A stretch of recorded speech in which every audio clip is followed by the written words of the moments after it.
and welcome to Up South, your one stop for all the top news stories of the day from South India. I'm T.S. Sudhir. Is Chennai the target of the ISI? From what we have learned from our sources from different intelligence agencies, that seems to be the case. Late last night, Arun Selvarajan, a Pakistani spy, was arrested in Chennai. In fact, for the last many months, Arun Selvarajan, in the garb of running an event management company in the city, had managed to infiltrate into many high-security installations in Chennai, and in fact in other parts of Tamil Nadu as well, and passed on sensitive information to his Pakistani handler in Colombo. Selvarajan, our sources are telling us, was reportedly in charge of doing an elaborate recce for his handlers, for what the intelligence agencies believe, and this is the chilling part of the information, could be another 2611 kind of operation in Chennai.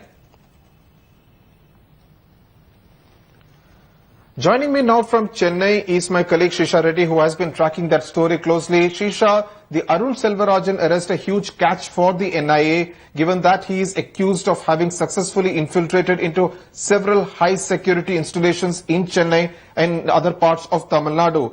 Give us an idea about this snooping activity he was doing at the behest of his Pakistan handler in Colombo. Well, exactly, Sudhir. Just few minutes before he was introduced at the court, but you know, earlier in the day also he was taken into the place where he was operating from in Saligramam, where they've also got some incriminating documents along with the diary and the mobile phone, and also a hard disk that he was using for the past 4 years when he was here. On the other hand, there is also the Sri Lankan NIA sources also told headlines today that Sri Lankan police officials also have already issued a lookout notice for Arun Selvarajan. So that is another tip-off that they had got. And when he went from Chennai to Sri Lanka, there was no information to the IB, so they were not able to nab him. So that's when we were traveling from Sri Lanka to Chennai, at near the airport premises, this arrest happened. On the other hand, he has been doing this this thing for the past 3 to 4 years. So it's a huge thing that he had also recceed different places, and also the installation that he had taken photographs. And this is in connection with another case in a similar pattern which happened in 2012 September, where Tamim Ansari was also arrested on similar charges. Right. Shisha, stay on with us. Also with us is Colonel Santosh Kumar, internal security expert from Bangalore. Colonel Kumar, the belief is that the South India is now the new playground for the ISI as opposed to the classical infiltration route through Kashmir. Now, how vulnerable would you say is a city like Chennai to such an effort? Yeah, I think our 2008 Bombay attacks have amply demonstrated how easy it is for state-funded and state-sponsored terrorists to enter our country. They have almost just using dinghy boats walked into Bombay. So not only this illegal means of entry, it is also easy for a person to use our normal air and shipping routes to enter the country. So absolutely you are right, Chennai is very vulnerable, and I would say that from ISI point of view, obviously the focus is going to be the south. Which is why Colonel Santosh Kumar, the NIA, believes that this arrest is a huge catch. Would you say that the security apparatus in Chennai is geared to ensure that this kind of an attack or any kind of a 2611 kind of an attack does not happen? No, our security apparatus in most of our metros are more focused towards normal day-to-day policing, and I don't believe they have a mechanism to per se keep a watch on all such hostile people who are entering the country with various aims. And we have many agencies operating in India, and so far we have not have created a mechanism where the data collected by these agencies are available on a central database. So that would be a weak point. Right. Mr. Srisha, you heard what Colonel Santosh Kumar had said, that the security apparatus in Chennai perhaps wouldn't be able to handle if should such an attack unfortunately take place. But what is the kind of input that has been now passed on to the Chennai police? Because it would have been very embarrassing for them that this person actually managed to infiltrate into several sensitive zones within the city. Well, exactly, Sudhir. The same thing happened. If I can recall what happened on the 1st of May when there is a bomb blast in the central railway station. That was 2 days before Tamim Ansari was arrested. So he was arrested in Trichy, and he also had a lot of documents and also CDs that he was carrying to Sri Lanka. So he is an Indian national. But otherwise, if you take the case of Arun Selvarajan, he is a Sri Lankan national. He also had an Indian and a Sri Lankan passport. So that was the case, and even that, since then they have been trying to put in a heavy security and also deploy different different sort of teams to actually look into all these cases, because you remember there were also a red alert security that was given to Chennai airport and other places in Chennai and Tamil Nadu, Meenakshi Amman temple, lot of other places in Tamil Nadu, where those kind of different places in Tamil Nadu. So this is something that they did get a tip off, but they have been trying to nab. So this is a huge catch for them, we must say. Right. Colonel Santosh Kumar, a country like Sri Lanka, a neighboring country, therefore becomes extremely critical to India's internal security needs. Do you think we are handling this extremely sensitive issue pretty well?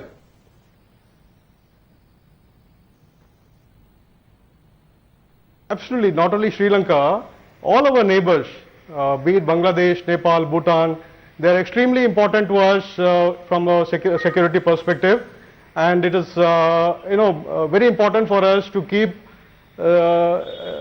these countries within our fold as far as security is concerned, and not allow petty politics to interfere with national security priorities. Right. Colonel Santosh Kumar from Bangalore and Shisha Reddy from Chennai, thanks a lot for joining us with all those details and perspective on this very important story that we'll continue to closely track here on Up South on Headlines today. News now from Kerala. In fact, the Supreme Court has granted a temporary reprieve to the Bar Owners Association in Kerala. Remember, at 11 o'clock tonight, all those bars were to be shut and the quantity of liquor was to be confiscated. But now a reprieve has been given till the 30th of September to all those bars in Kerala. The Supreme Court has also asked the Kerala High Court to hear the petition challenging the state government's prohibition policy as soon as possible. The Supreme Court also hit out at the state government, saying that if they want to ban liquor, it should be a total ban and not a partial ban. The Supreme Court also questioned the logic behind the state government's new liquor policy for limiting bar licenses to only 5-star hotels. It is a temporary reprieve for now for the bar owners, but surely the observations made by the Supreme Court would give these bar owners some hope, right? Yes, and if you see the observations that have been made to the Supreme Court, they've come pretty heavily down on the Kerala government, saying that if you have to prohibit liquor, it should be a total prohibition. And what we have seen in terms of how the 5-star hotels also have been allowed to function, but the rest have not been allowed to function, that is the question that is being raised even by the Kerala Bar Owners Association. They're saying that if they have to do it, there should be a complete ban, but more importantly, they said that they feel it is very discriminatory and that 3-star and 2-star bars are not being allowed to function. But more importantly, we also need to see now how the Kerala government will manage to bring about this, or will at least try to succeed in bringing about this prohibition the way they're trying to do it, because it's also in a directive, very clearly it is a directive that has been made by the UDF government, saying that there should be prohibition of liquor. How they go about this is the big question now. But now, very clearly here the Supreme Court Rohini, coming also pretty is there a heavily, sense of apprehension in the UDF government led by Umman Chandi that the Supreme Court may not really be very sympathetic to their cause?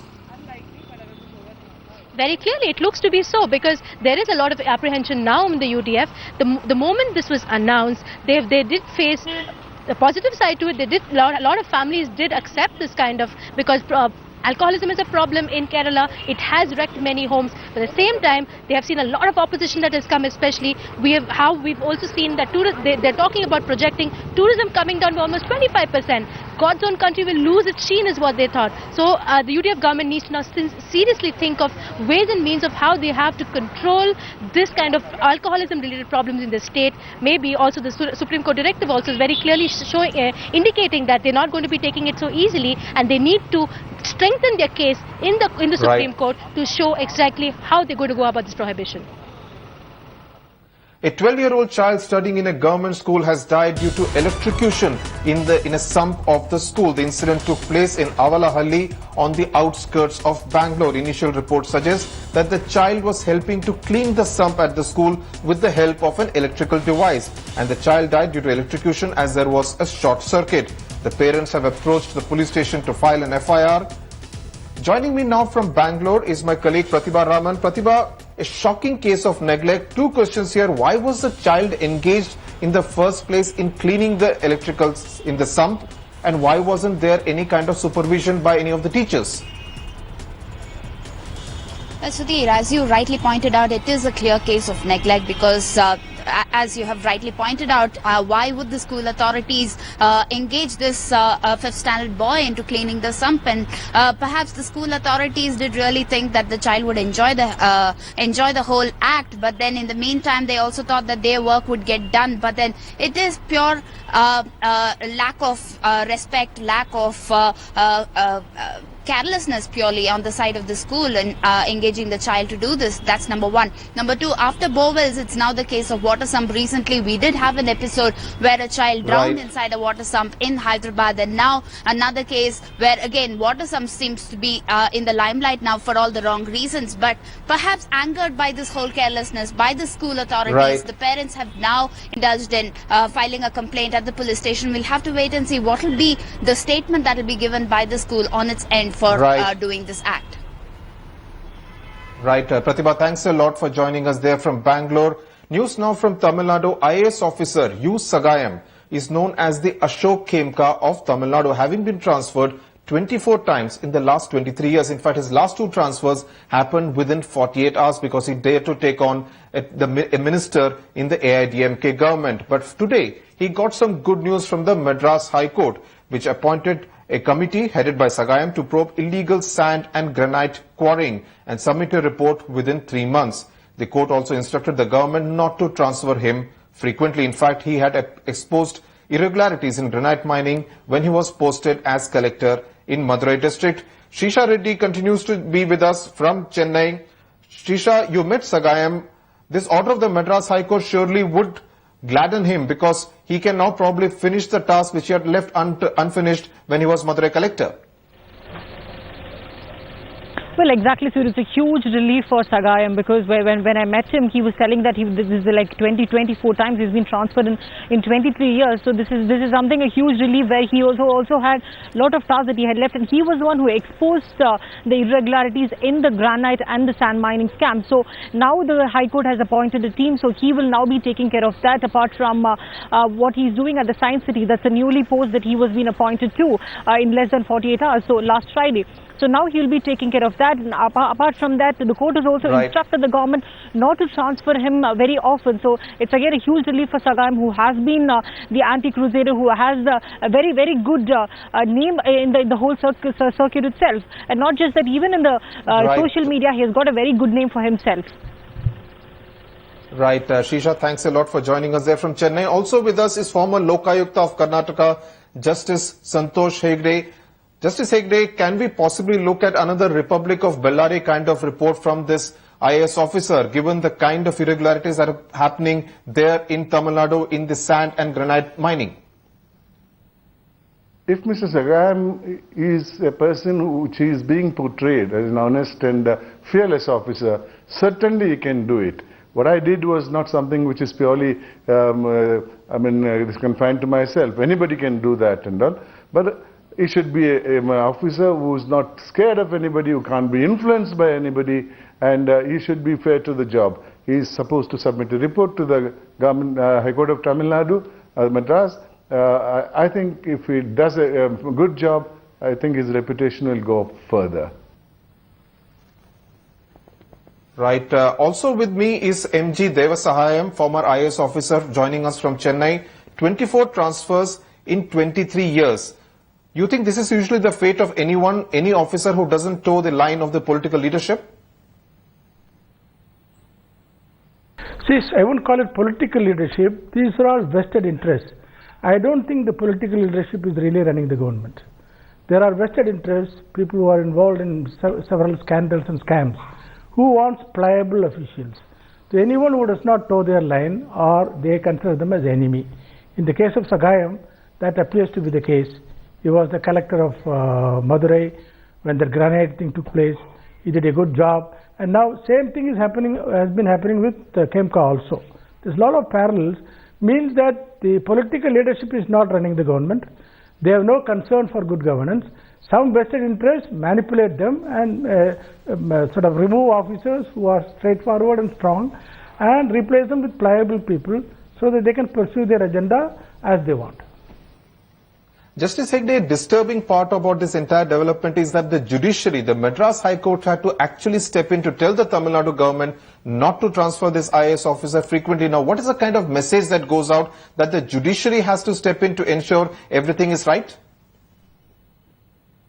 Looks like it. It looks like it. This is not the only an isolated incident. Only in Tamil Nadu it is there.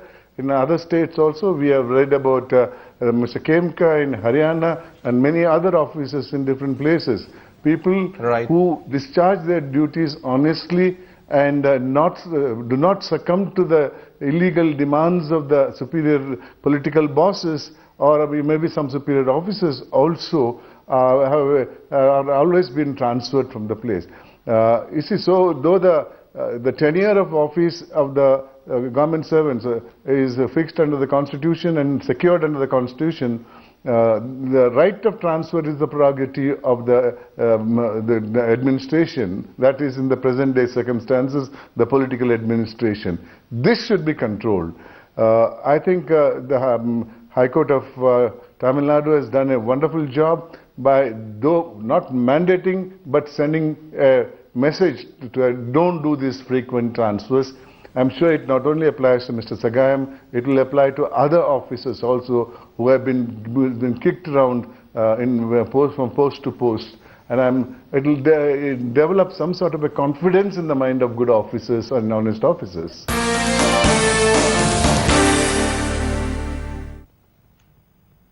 And finally, Sania Mirza was today given an incentive of 1 crore rupees from the Telangana Chief Minister for winning the US Open mixed doubles title. Only last month she was made the brand ambassador of India's younger state Telangana and was given 1 crore rupees for that. This is what Sania Mirza said after meeting the Telangana Chief Minister K. Chandrasekhar Rao. He told me he was very proud and obviously that to try and bring, I think we are working together to try and bring Telangana on the world map.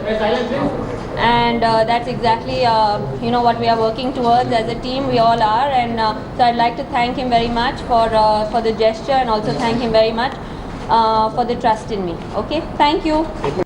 That's it then on Up South this Thursday evening. News and updates will continue on Headlines Today.